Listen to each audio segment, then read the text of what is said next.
Binance is rolling out a $500 million fund to provide lending support across the crypto mining sector. Now, this is a pretty big fund. Interesting because mining stuff is pretty distressed right now. Probably a lot of inventory out there, probably a lot of miners struggling right now. So for Binance to step in with a big old fund is interesting, and it's timing. Maybe they see this as an opportunity to buy low, sell high, but they're committing some serious funding to this effort, at least according to this headline. We'll see what comes of it. All right, Will, he's going to do this whole disclosure thing, and he's going to be like, don't listen to me, don't trust me. Not this time. I'm a mining firm. Oh, okay. But he's going to answer a bunch of questions. No. Let's go. Will, what does it mean? What does it all mean that CZ is committing all this funding toward the mining sector? What does it mean?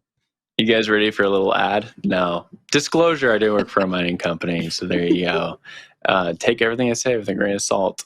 This is an interesting headline because miners are not doing great right now. The mining industry has the highest of highs and the lowest of lows, and a big part of this is because they're limited by physical reality, as opposed to all your token peddlers out there who can just spin up an ERC20 contract and make a bunch of money really quickly and just have to pay for developers and cushy WeWorks. Miners have to go buy physical infrastructure. They have to go buy energy contracts. They have to go buy machines. And so when those things can't pay off in time like you want to because Bitcoin's price goes down so quickly, then you really are stuck in a tough place.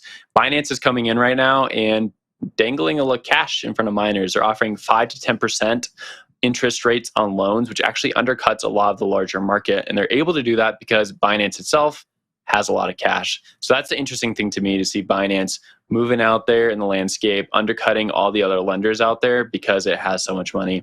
I think it speaks to Binance's place within the market. Adam, I'll throw it up to you for your take.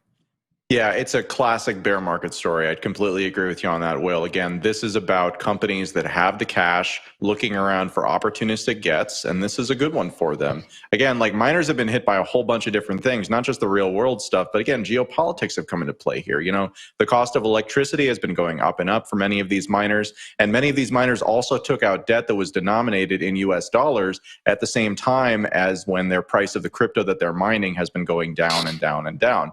So all of these things compound together to make it such that the miners who are going to be alive at the end of this thing are going to be one of two types of things. One, they're going to be the more conservative ones that did a better job of managing their risk going into these types of market conditions. But then on the other side, they also could be ones who are friendly with Binance or friendly with any of these other lenders who are out there who are willing to sort of bail them out and get them through this period of time. So again, classic bear market story. I think that this is exactly where Binance is continuing to operate, much the same way as Sam Bankman-Fried backed FTX is operating right now too. So, you know, opportunities will come, and this is certainly a time of opportunity if you're not in the, you know, in the soup right now, so to speak.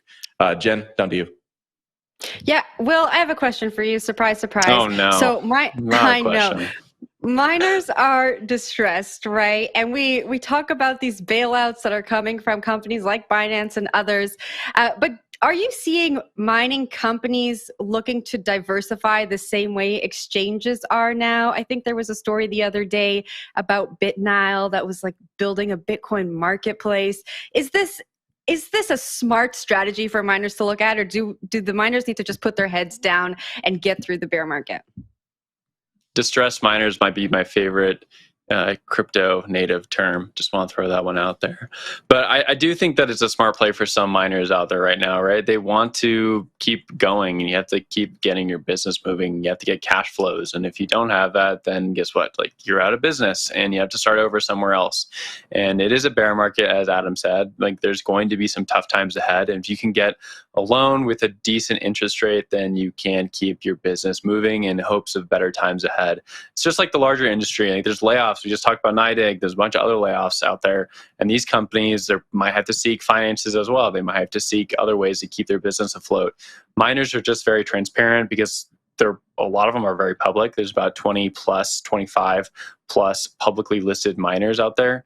That's the largest sector of cryptocurrency being public compared to anybody else. We only have like Coinbase and a few others that are public in terms of crypto industry companies. So a bunch of publicly listed crypto miners. And so we have a lot of access to their financials, a lot of access to their information. And then we can say, hey, like, they need money to keep moving. But I'll leave that one there, unless, Zach, you have one other thing for us.